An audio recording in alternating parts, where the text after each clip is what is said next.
Well, it's 9 p.m. East African time. The date is Monday, the 7th, February 2022. This is KBC Prime Edition. Welcome to the program. My name is Mboya. Well, I'm Museo. You're right on time for a comprehensive meeting that begins right now with the day's highlights.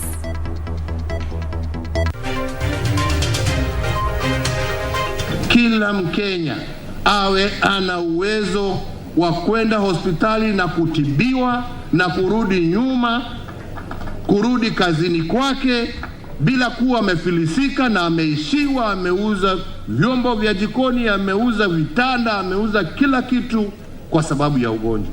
A milestone. Kenya bolsters and rolls out universal health coverage. Mimi sina project ya mtu mimi, lakini nitaangalia hata mimi kura yangu sitaweka pahali ya mtu mimi nitaamini.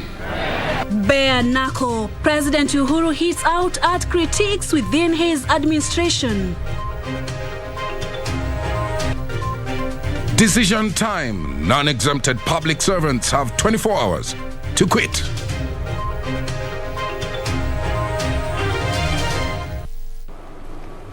Many thanks indeed for joining us. And where are you tuned in from? At KBC Channel 1 News at Purity_Museo at Mboya24. The hashtag is Prime Edition. Lensa Odingo is our sign language interpreter tonight.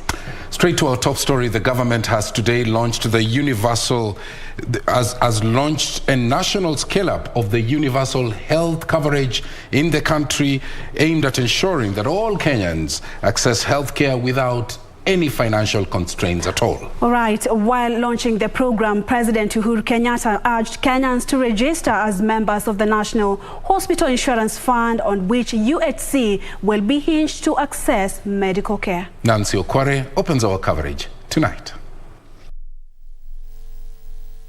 On Monday, President Uhuru Kenyatta was in Mombasa County to launch the Universal Health Coverage Policy, meant to accelerate the implementation of UHC across all the 47 counties.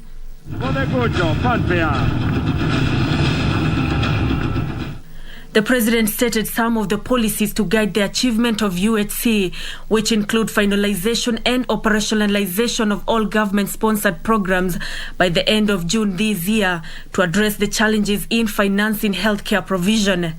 Others included digitization of services and interlinking the biometric registration at NHIF with the Huduma number database.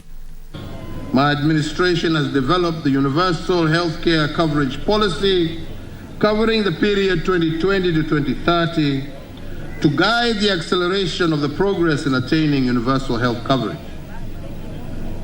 I am also pleased with the development of the Kenya Health Financing Strategy, which proposes practical solutions to addressing financing challenges.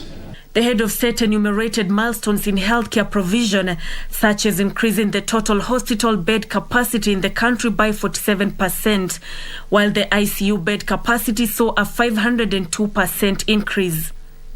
15,234 healthcare workers were recruited under the Universal Health Coverage Program and COVID Management Program, and in addition, community health coverage has been increased from 10% in 2013 to the current 91%. The president said that through the reformed health sector, Kenyans were now able to access services such as cancer treatment at an affordable rate instead of traveling abroad for treatment. Hakuna haja ya kutaabika, sijui niende India, tufanye nini, hapa tu Coast General utibiwe hapa. Ukiwa na open heart surgery inafanya. Ukitaka kupasuliwa kichwa enda Embu upasuliwe huko.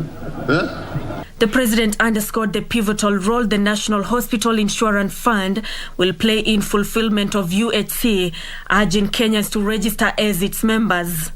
Kila Mkenya awe ana uwezo wa kwenda hospitali na kutibiwa na kurudi nyuma, kurudi kazini kwake bila kuwa amefilisika na ameishiwa, ameuza vyombo vya jikoni, ameuza vitanda, ameuza kila kitu kwa sababu ya ugonjwa.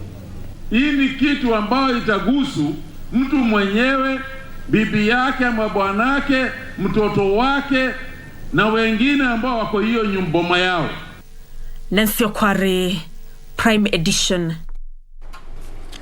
Because the president also cited COVID-19 pandemic as one of the reasons for the urgent need to scale up the implementation of the universal health care. Meanwhile, President Uhuru Kenyatta has taken issue with certain officers in his administration that he says have taken to political campaigns at the expense of focusing on the delivery of service to Kenyans. Speaking in Mombasa during the unveiling of the universal health coverage, President Kenyatta said time for politics is officially here, daring those who have been politicking since 2017 to brace for his entry. Well, the president at the same time said that his administration has made major strides in fulfilling key government pledges, including provision of quality of health care, and we ran that story a little while.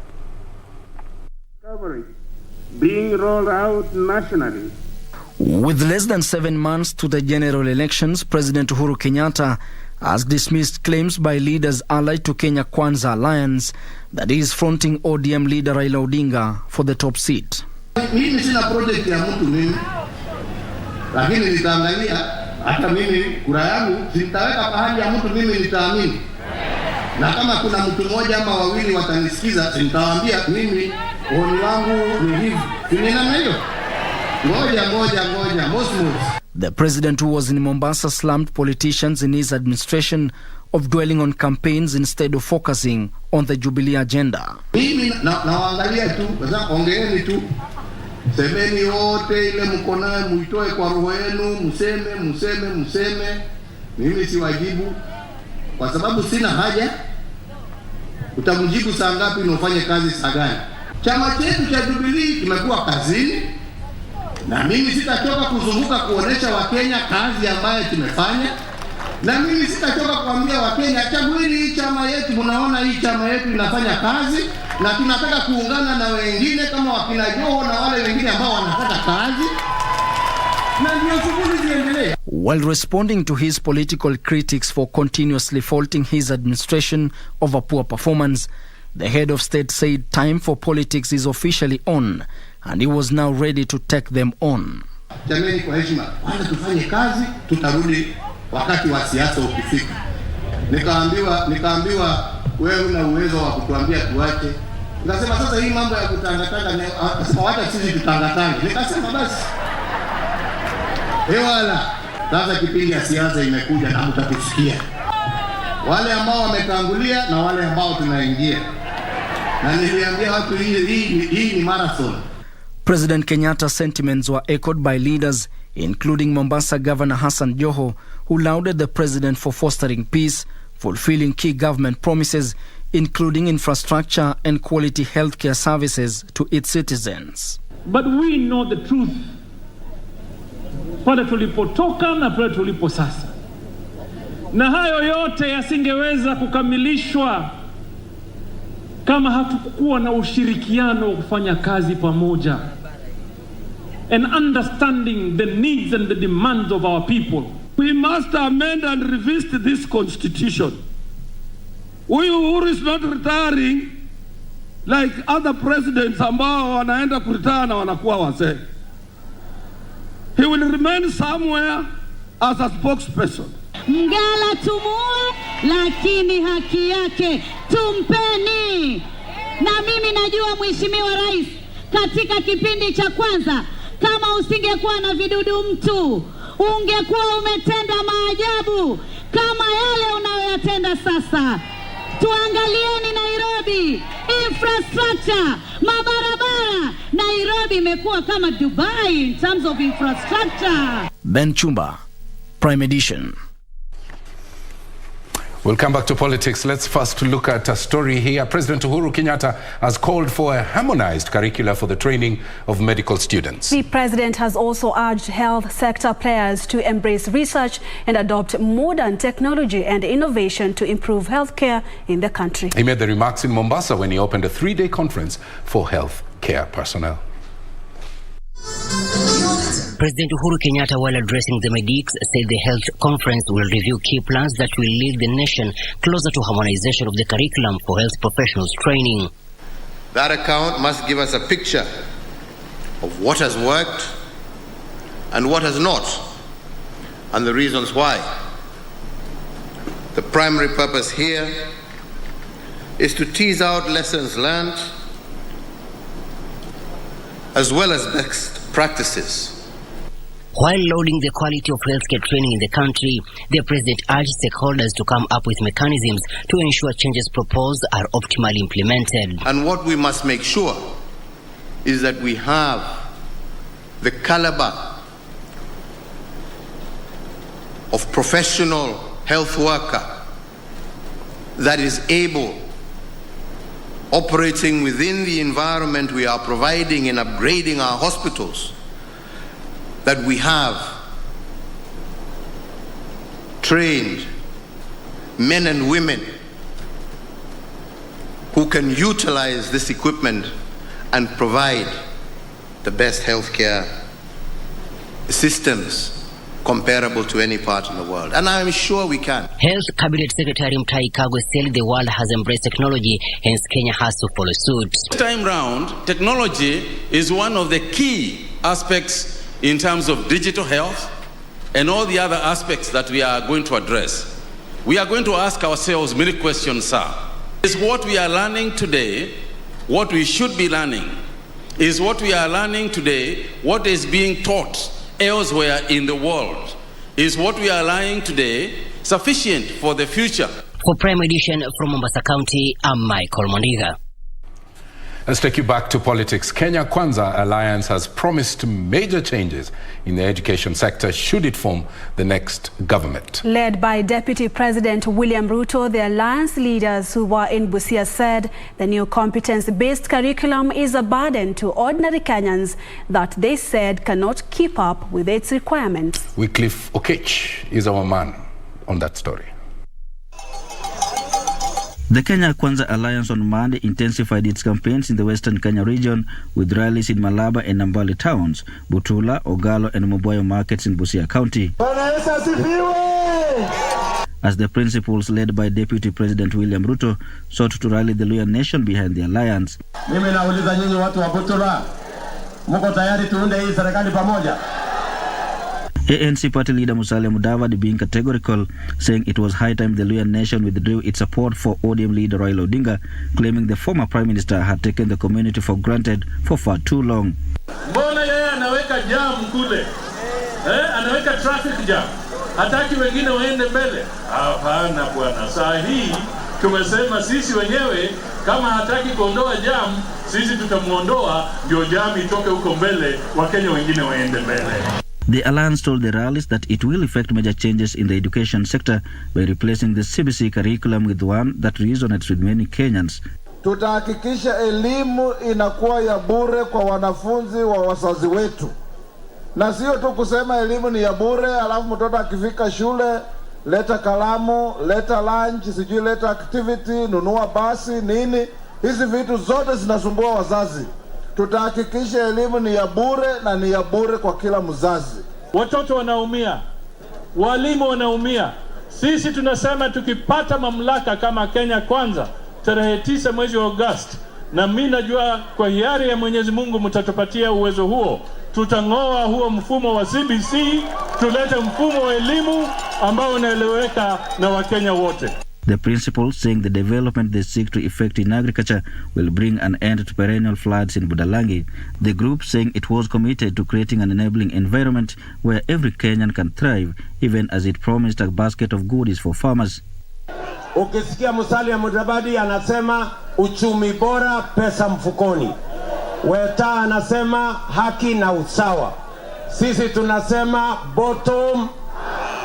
Hiyo ni mambo yote ni ya nini? Ni ya uchumi. The alliance further promised industrialization and universal health coverage where every Kenyan will be issued with an NHIF card. Kabla ya mwisho wa mwaka huu, before December this year, kila mmoja wenu utakuwa na bima ya afya ya NHIF. Na kila mtu utaenda hospitalini, utatibiwa, kadi ya NHIF itakusimamia, utaenda nyumbani bila kulipa pesa yoyote. The Kenya Kwanza Alliance will be continuing its intensified campaigns in the Western Kenya region with rallies in Kakamega County on Tuesday and Trans Nzoia County on Wednesday before switching gears to Kisii and Nyamira counties. Wycliffe Okech, Prime Edition from Busia County. Meanwhile, the National Assembly Speaker Justin Muturi has vowed not to relent in his quest to become the 5th president under the Democratic Party. While remaining tight-lipped over his coalition plans ahead of the August polls, Muturi said that the party will announce its next political move after concluding its internal consultations. Safina Chieng-Ouma reports. National Assembly Speaker Justin Muturi says the Democratic Party has put in place the necessary measures to secure victory in the August 9th general election. Muturi, however, remaining cagey on his plans to join coalitions, downplaying talks that he will shelve his ambition to vie for the country's top seat in favor of his opponents. I don't belong to the category of quitters. I'm no quitter. Yeah? And let me say also that we are doing our consultations as a party first. We cannot go to consult other people there before we have first of all agreed. So we are not yet there. We are not yet there. So please hold your horses, even if you have two. hold them. They may be shocked. They may be shocked. They'll be shocked. You know, a day in politics is a long time, so it is said. Muturi was speaking during an event to receive defectors to the Democratic Party. The party has also embarked on a nationwide recruitment of aspirants of various political seats. As the Democratic Party, we are grateful that these leaders have found it worthy to express their confidence in our party, the Democratic Party. And we believe that we will be moving quite well, and this is just but the beginning. Meanwhile, a section of leaders from the Party of National Unity has opposed the proposed amendments to the election law, which among others proposes to revert to the manual transmission of results. Led by Laikipia County Governor Nderitu Murithi, the leaders argue that the amendments, if implemented, will create room for rigging in the electoral process. Wizi wa kura happens when there is that manual transmission, because then people can change documents as they travel from Isiolo to Nairobi, or from Nyamira to Nairobi, or from Nyeri to Nairobi, or from Laikipia to Nairobi, or from Kirinyaga to Nairobi. We don't support it, and it is not necessary in this day and age of technology. What we support ourselves, both as PNU and Azimio, is that at the polling station, that result should be made public at that level, because they are the ones who are there and they are the ones who know how they have voted. And a section of youths from the Mount Kenya region who are allied to the Jubilee Party has vowed to popularize the party's agenda in the grassroots areas. Led by nominated Senator Isaac Ngugi, the youth also expressed their support for ODM leader Raila Odinga's Azimio la Umoja. We need people who really understand the president's agenda and who are ready to continue with his legacy. Our party leader is back now, and you will see a serious mobilizations on the counties. For Prime Edition, I'm Safin Chieng-Ouma. And that story brings us to our first break right here on KBC Prime Edition. Absolutely. Keep talking to us. We are live on all our social media platforms. On Twitter at KBC Channel 1 News. The hashtag to use tonight is Prime Edition. Stay with us.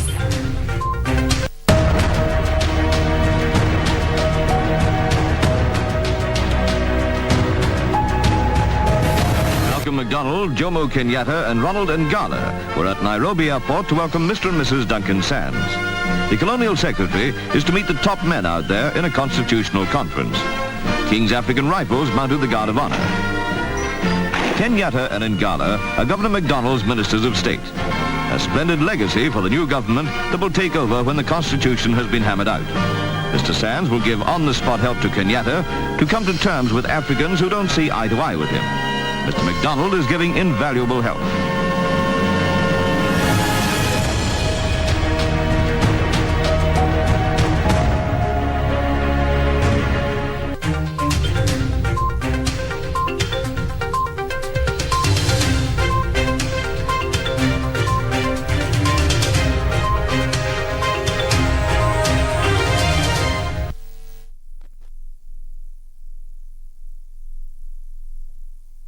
Beacon Furnitures Limited.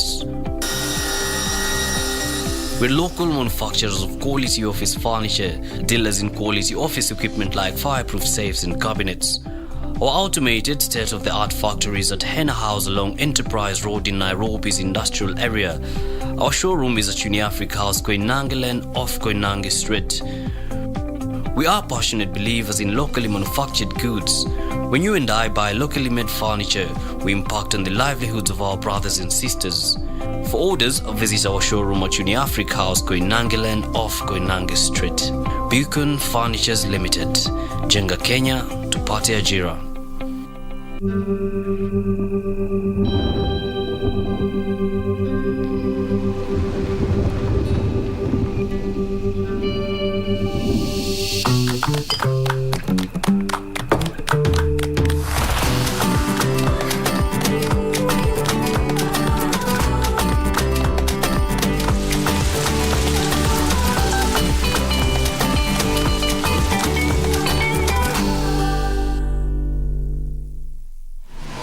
Log on to the KBC website at www.kbc.co.ke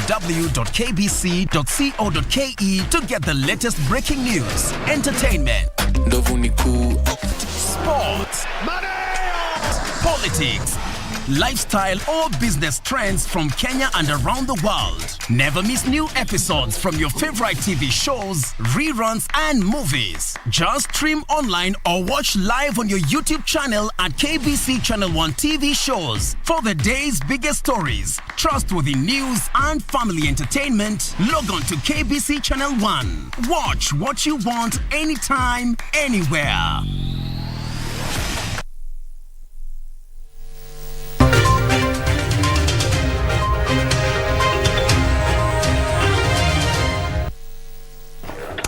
Welcome back. Civil servants and non-exempted public servants seeking to join active politics have until Tuesday, the 8th, and that's tomorrow, to resign pursuant to a directive by the Independent Electoral and Boundaries Commission. Kenya's ambassador to Uganda, Kiema Kilonzo, is the latest public servant to resign, joining the growing list of high-profile civil servants who have ditched the civil service for politics. Here's that report.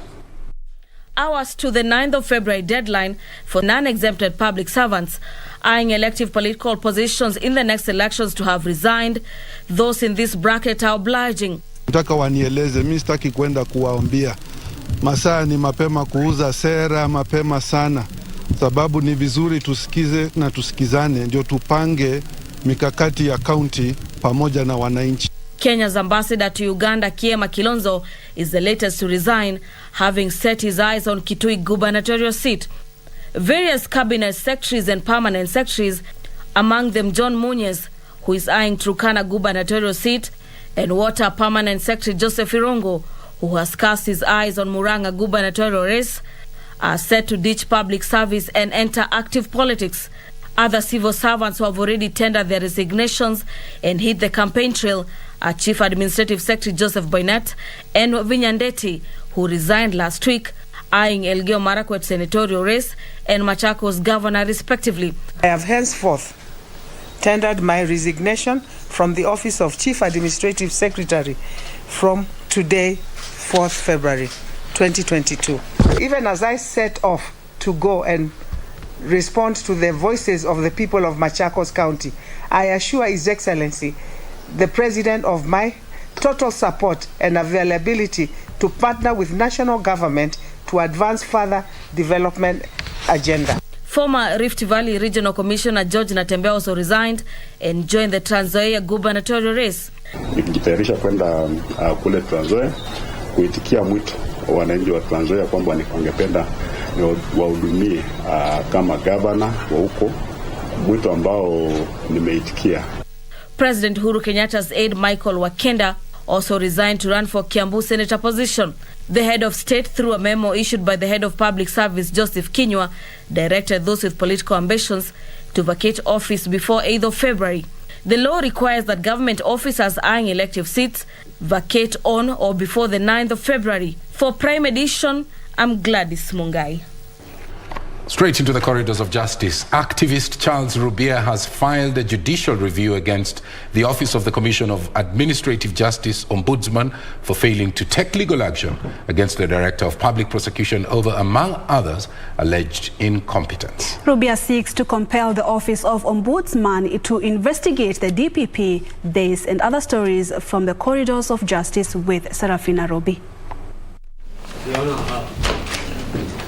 Charles Rubia claims the Commission on Administrative Justice Ombudsman has failed to take legal action against the Director of Public Prosecution approximately 3 months since being petitioned. This is about the issues of management of the resources, both human and financial. By appointing special prosecutors without due process, by making payments that are questionable and that do not in a sense accord to those that are required under the Advocates Remuneration Order. It's now of general knowledge that every person who works within the Office of the Director of Public Prosecution or who is subject to the tender process has to fit a certain criteria which favors that of the Director of Public Prosecution.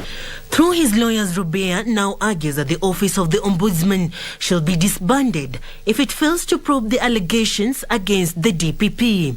We have further instructions to file for the removal of the chair lady of the Ombudsman office because she has failed to provide leadership. That will be moving very speedily to file a petition for the disbandment of the office of the Ombudsman because it does not serve any purpose. Meanwhile, former Nairobi Governor Evans Kidero has filed an appeal seeking to stop the Ethics and Anti-Corruption Commission from investigating secretly or seizing his property pending hearing and determination of the appeal that he has launched. Kidero further seeks a temporary injunction restraining the EACC from purporting to investigate or search his property or placing a caveat pending hearing and determination of the matter.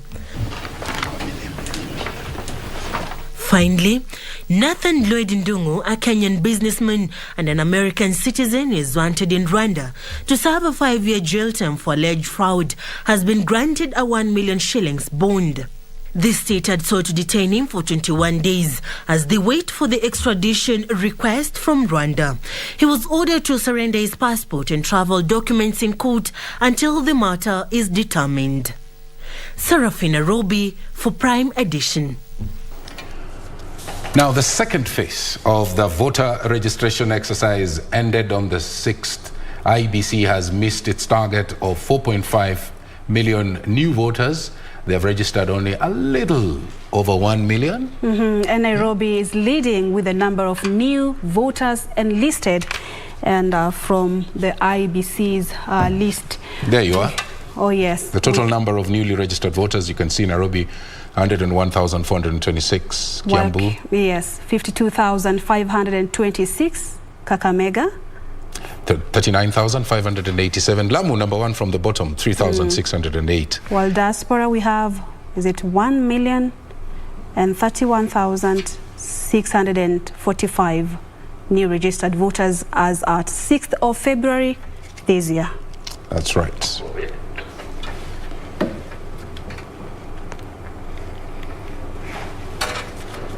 All right, now the COVID situation update. 55 people have tested positive so far for COVID from a sample size of 3,216 tested over the last 24 hours. The positivity rate now stands at 1.7%. From these cases, 37 are Kenyans, 18 are foreigners, 34 are male, while 21 are female. While today no death was reported, meanwhile 137 patients have recovered from the disease, 121 are from the home-based isolation and care program, while 16 are from various health facilities countrywide. A total of 13.8 million vaccines have been administered across the country. Of these, over 6.9 million are partially vaccinated, while those fully vaccinated slightly over 6 million. Another 285,456 people aged between 15 and 17 years have received the jab, while 193,591 have received booster doses. Globally, over 395 million cases of the COVID-19 have been reported to the World Health Organization, while slightly over 5.7 million people have sadly succumbed to the disease. Right, let's stay safe. 2 counties now.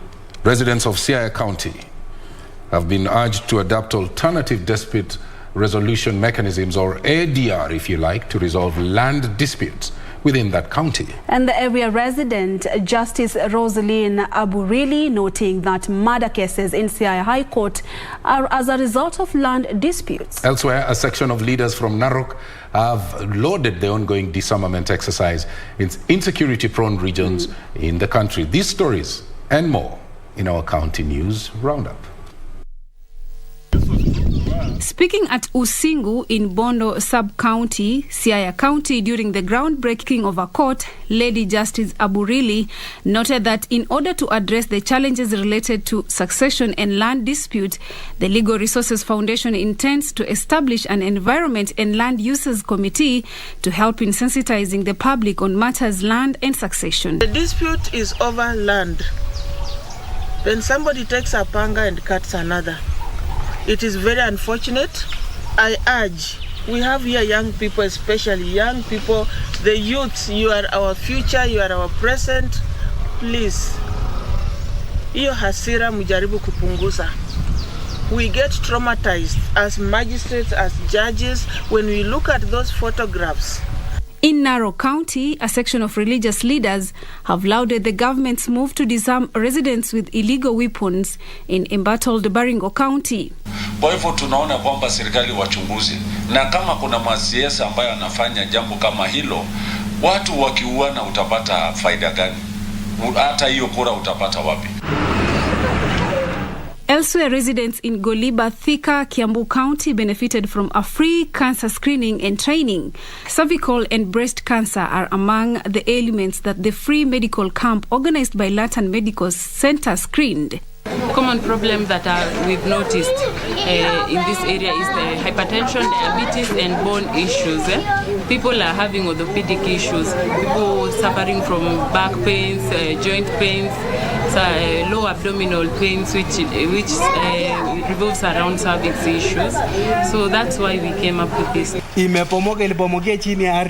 Finally, a family in Kayos village, Endebe sub-county, is calling on the government's intervention following poor water pipes connection at an ongoing Chinese construction that led to breaking of water that resulted in loss of household items and food supplies.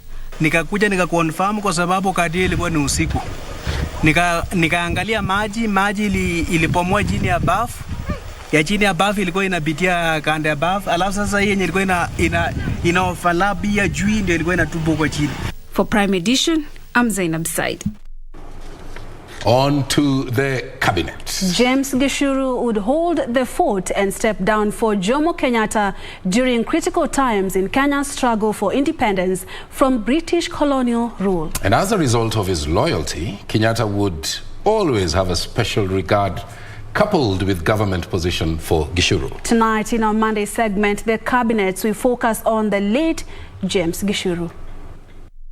1914 in Dogoto, Kiambu, his parents were among the first Kenya Africans to become Christians, having been converted at Church of Scotland Mission, Kikuyu.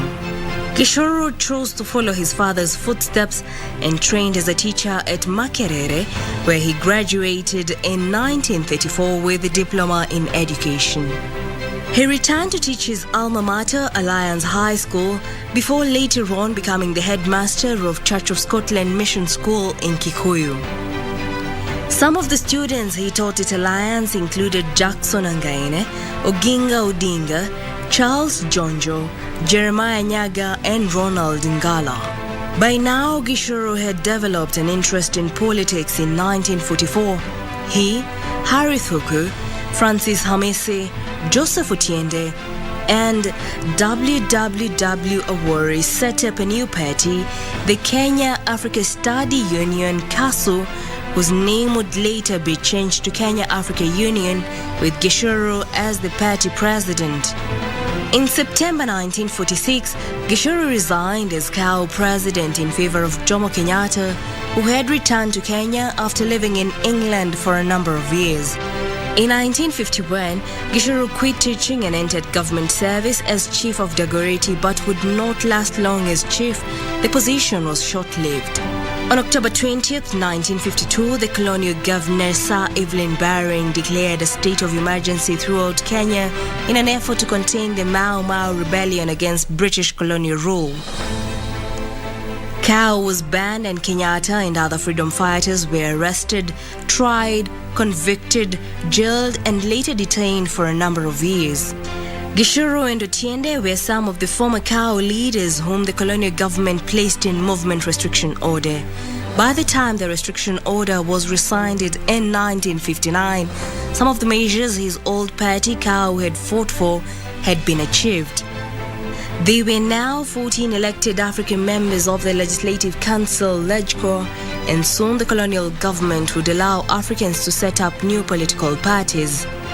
Gichuru became interim president of one of the new parties, the Kenya African National Union, KANU, on the understanding that he would stand down for Kenyatta upon release from detention.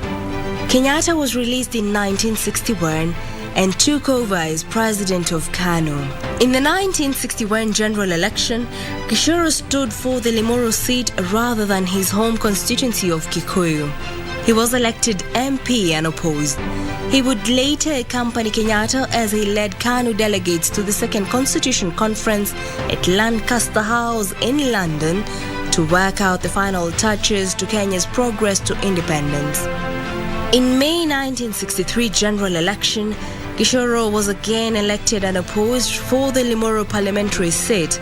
Elsewhere, KANU had a resounding victory, winning 83 of the 124 seats in the House of Representatives. On June 1st, 1963, when Kenyatta became the first Prime Minister of Kenya, he appointed Gichuru Minister for Finance, Planning and Economic Development. In 1964, Gichuru presented a bill for the House of Representatives to ratify the provision to establish the African Development Bank. Towards the end of Kenyatta's tenure, Gichuru was the Minister for Defense and retained the position when Moi took over as president. He developed health problems from the early 1970s and died in August 1982.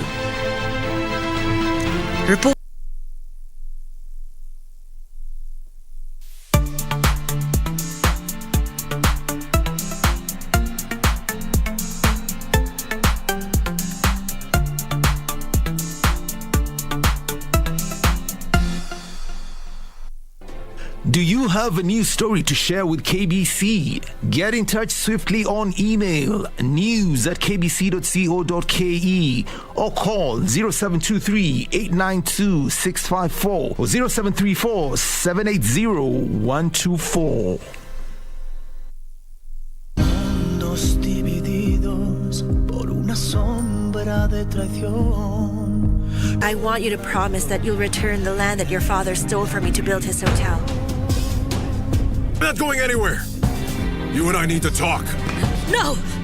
If I lose my son because of your foolish pride, you'll definitely lose me too. And I mean it. Let me see it. This is none of your business. No, Get your I need hands to off see this. what this is. Why are you hiding it from me? If you try to hurt me or my mother again, we'll deliver what's in that safe to the police. Is that clear? I will never stop loving you. And do you know why? Why?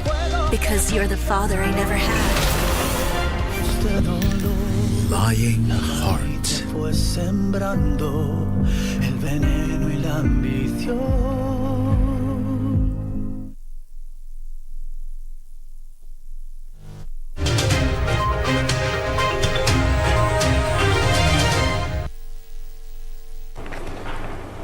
Let's now shift gear and look at the latest in the world of business. My name is Carol Jenga. The government plans to spend 23 billion shillings in the next 5 years in capacity building, coordination and preparedness in managing migratory and invasive pests as well as weeds.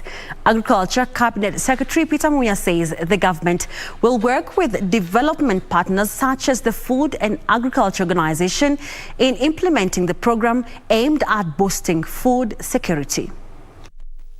Climate change has exacerbated the emergence of pests and diseases that have been hibernating for years. Whenever we have an invasion or whenever we have an epidemic, we've always reached out to our partners, and I really want to say we are really grateful about this. In 2019, the desert locust posed a food security threat after invading farmlands in 32 counties in northern, eastern, coastal, central, eastern and Rift Valley regions. As such, migratory pests and invasive pests are posing a new challenge in the country with devastating effects on the environment, food security and the livelihoods of farmers. This ministry, with the support of FAO and the World Bank, spearheaded development of the strategy for management of migratory and invasive pests. To mitigate this, the government has rolled out a 23 billion shillings worth 5-year strategy encompassing the establishment of a modern information and knowledge management system to strengthen surveillance, forecasting and ensure timely and effective control operations. We're getting ahead of the issues as opposed to waiting for the crisis or the challenge to come to us and then figuring out ways that we have to address it by immediate or emergency assistance. Kenya will be partnering with the World Bank and the UN's Food and Agriculture Organization so as to fast-track implementation of the program. So I'm looking forward to continuing with that effort of collaborating, working together. National government will continue to provide the coordinating role that is required and also raising the resources that are required for us to be able to move the agenda forward. Regina Manyara reporting for Prime Edition. The government is calling on artisans operating from constituency industrial development centres to form or join associations in order to tap business opportunities in government agencies as well as in regional markets. Trade Principal Secretary Johnson Weru says equipment provided in the government-owned industrial centres are meant to facilitate small-scale entrepreneurs produce quality and standardised products that would appeal to the global market. Community industrial development centres based in constituencies are meant to ensure skilled graduates from TVETs have equipped spaces to start businesses. So far, 158 community industrial development centres have been set up with 100 work sites provided for technical skilled youth across the country, with Gatanga constituency being the pilot site for equipment distribution. However, Trade Principal Secretary Johnson Weru says land tussles are derailing the setting up of more industrial development centres in some areas. Such land, which was initially meant for public service, or to refer to the public, and it will be so determined by the dispute resolution system, which is the judiciary. He says the 8th cycle of the Kenya Youth Employment Program would be rolled out next month and would target to fund artisans while pledging to facilitate exportation of products made in such centres. We have said and indicated anybody who has a DPRAS, has not gone to college, has not gone to university, has a business idea, we shall advertise, apply, and all the successful applicants, each one of them will get a minimum of 50,000 up to a maximum of 3 million. We have over 10,000 MSCs for the last 3 months who have registered with us. So we expect that we would have over 6,000 industrial development centers, not centers but associations that have already registered with us. We are targeting 5 million MSC players to be registered by June this year. Officials are challenging artisans to form or join associations to gain recognition as formal units, which would upscale them to the regional market. However, artisans say the equipment and infrastructure at the community industrial development centers are inadequate for the number of graduates leaving TVET every year. All this to ensure that micro and small enterprises run by artisans have longevity. But is this a short-term solution for a long-standing problem in the sector? Reporting from Gatanga, Muranga County for Prime Edition, my name is Ibak Said.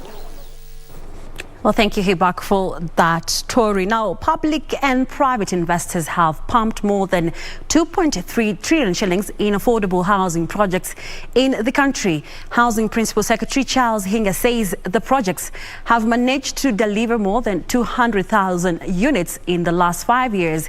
Hinga spoke during the inspection of the Bondeni Affordable Housing Project in Nakuru, where over 600 units are expected to be completed by December this year. According to the State Department of Housing, an analysis of registered projects by the National Construction Authority between 2017 and October 2021 shows that there are 269 housing projects spread in different parts of the country.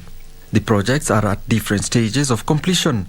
According to the Ministry of Housing data, these projects have a cumulative contract sum amounting to 2.3 trillion shillings. Speaking in Nakuru, Housing Principal Secretary Charles Hinga pointed out at the Bondeni Affordable Housing Project as a good example of the public-private partnership agreement. Even whatever you are, whatever position you do, if you can manage to pay the deposit and you pay the rest slowly over a long period of time, these houses will be manageable for you. They need something called tenant purchase scheme. Tenant purchase scheme. So ile rent wanalipa hapa hivi ndio tunataka waendelee kulipa. Yeah, but now living in those decent houses tumeona hapa because these houses are for everybody.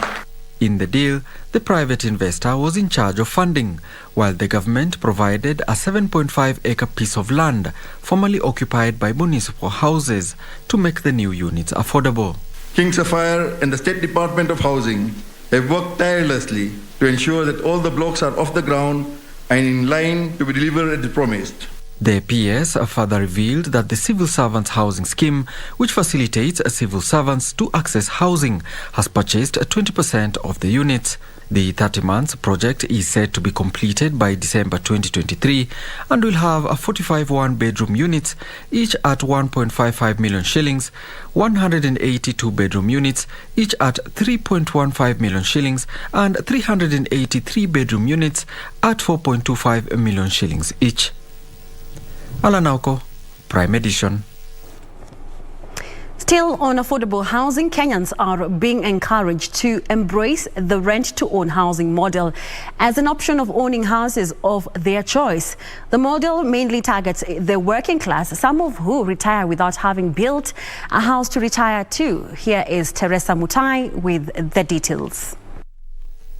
Data from the Kenya National Bureau of Statistics indicate that only 23.1% of urban dwellers own a house. The pensions coverage in Kenya is about 20% of the country's current working population, which is estimated at about 23 million. The new Pensions Act allows members of pension schemes to access up to 40% of their pensions to own houses or 60% of their pension savings as mortgage security. However, most of the working class retire without having constructed a decent house. Real estate firm Finsco Consulting Africa Chief Executive John Mwaura is encouraging the working class or those with income to embrace rent-to-own housing model as an option to own a house of their choice. Rent-to-own, I mean the house that you are renting today, the same amount of rent that you are using, you can pay the same amount to own a house. Let me try to make it to simplify it for you. Assuming you are paying a rent of, let's say 20,000 shilling. In a whole year, you have paid 240,000. If you give yourself a span of only 20 years, that is almost 4.8 million shilling. That money is enough for you to own a house. Finsco Consulting Africa with their partner Harry Homes are constructing 4,000 units on a 17-acre piece of land in rural Kiambu County. We are saying you have that plot in a very strategic location and that is where you want to do your home, and you have that copy of the title, we are asking you, we have several typologies of the houses. Then we show you, this house will cost you this much. Data from the Kenya National Bureau of Statistics show that 39% of Kenyan households, comprising about 15 million people, live in urban areas. The data indicates that 91% of those living in Nairobi are tenants. Reporting for Prime Edition, I am Teresa Mutai. That puts a cap on business news tonight. Richard Munga is on standby with the sports update. My name is Carol Jenga. Have a good night.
Oh, good evening. Always an honor to have your company for KBC Sports Update with me, Richard Munga. Now, on to a first story of the night, whereby two-time Nairobi Open chess champion Githinji Hinga has made the national team that will represent the country at the 44th Chess Olympiad.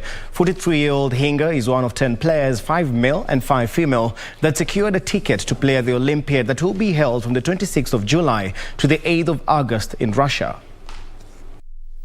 Nairobi Open chess champion Githinji Hinga is among 10 players that will fly the country's flag at the 44th edition of the Chess Olympiad to be held from the 26th of July to 8th August in Russia.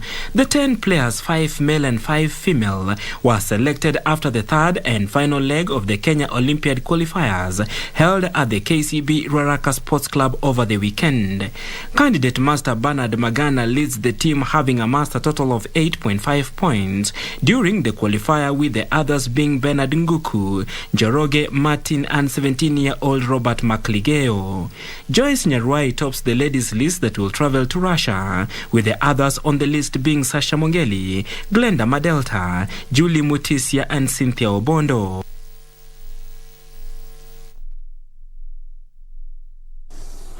Also, the second edition of Magical Kenya Ladies Golf Open Tournament has received financial boost of 20 million shillings from Safaricom. The tournament is part of the Ladies European Tour and will take place from the 10th to the 13th of this month at the Vipingo Ridge Baobab Course in Kilifi County. The tournament will be a 72-stroke play golf competition, and over 100 players are set to take to the course over 4 days. The field, of course, cutting to 60 for the final 2 days of play. Meanwhile, the Kenya team will comprise 4 amateurs and 1 professional. Naomi Wafula and Mercy Nyamchama will lead the charge for the amateurs, alongside 14-year-old Chanel Wangari of Vetlab and Faith Chimtai of Nandi Bears.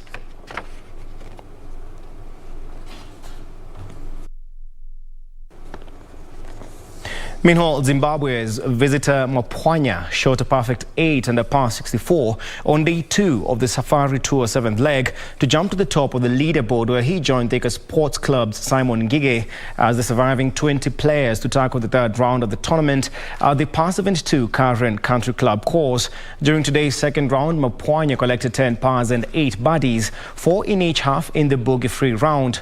Round 1 leader Simon Ngige dropped a shot at the 17th, but he had made 4 birdies at the opening 9 in addition to the 3 birdies at the back 9 to also close the day on 12 under par. Staying very close, of course, Ngige staying close with the 2 leaders was another Zimbabwean, Robson Chinoi, who shot 5 under par 67 for a total of 8 under par 136.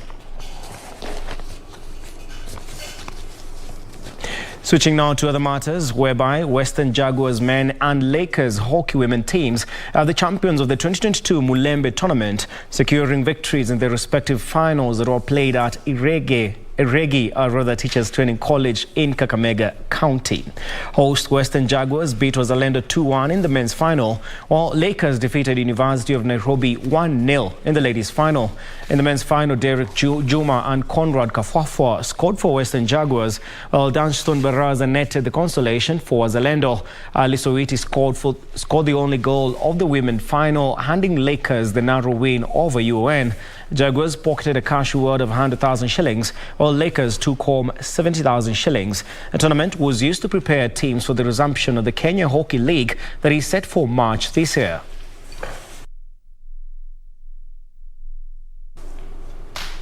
And now to the big story of the day, of course. The celebrations continue as Senegal's President Macky Sall declared Monday a public holiday to celebrate the national football team's first ever Africa Cup of Nations crown following their victory against Egypt. Sadio Mane netted the winning sport kick as Senegal beat Egypt 4-2 on penalties.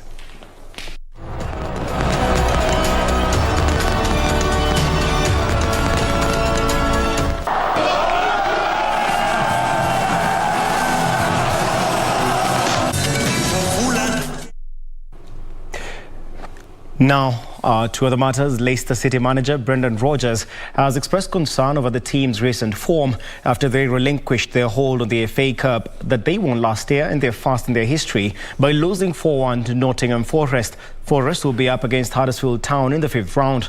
English champions meanwhile, Manchester City will play away to Peterborough United. Here's some of the results from the 4th round as well as the upcoming 5th round fixtures.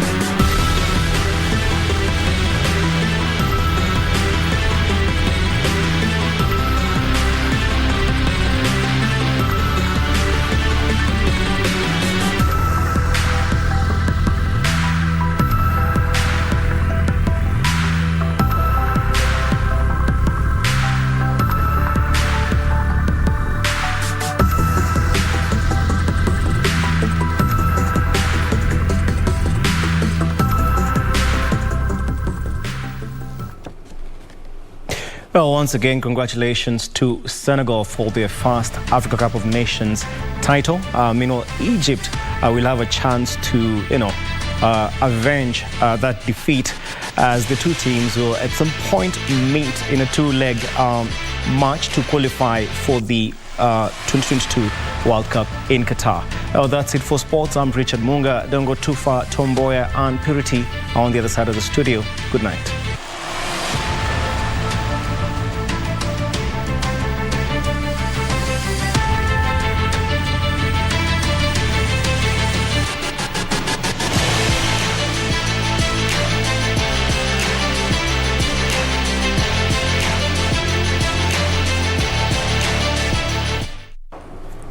Thank you, Richard. The Lions of Teranga. Which team are you supporting? I know Richard was with Egypt.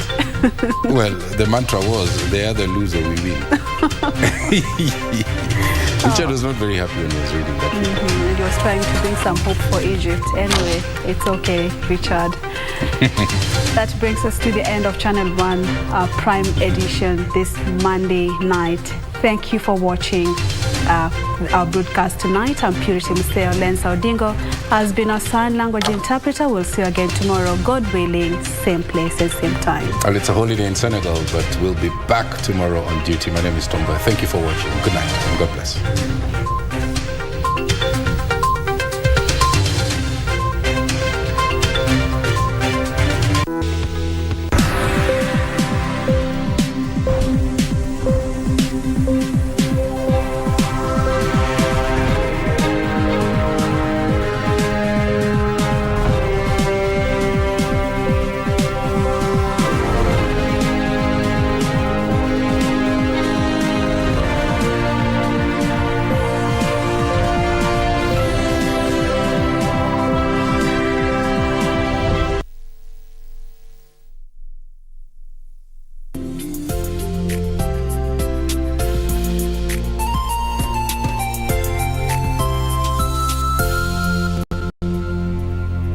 Ili kupata sikiza tune hii ya Bariki, mpiga simu bonyeza *811 *963#. Baraka zinapowaendea watu, Mungu ninakuomba umbariki huyu ambaye anapiga simu, umbariki na hata umuinue, umufungulie njia yake, aende ainuliwe na kuwe mtu ambaye ni wa kuinuliwa. Ninapoenda kuipokea, Mungu fika mbele yake. Ili kupata sikiza tune hiyo ya Bariki, mpiga simu bonyeza *811 *963#, *811 *963#. Mundos divididos por una sombra de traición.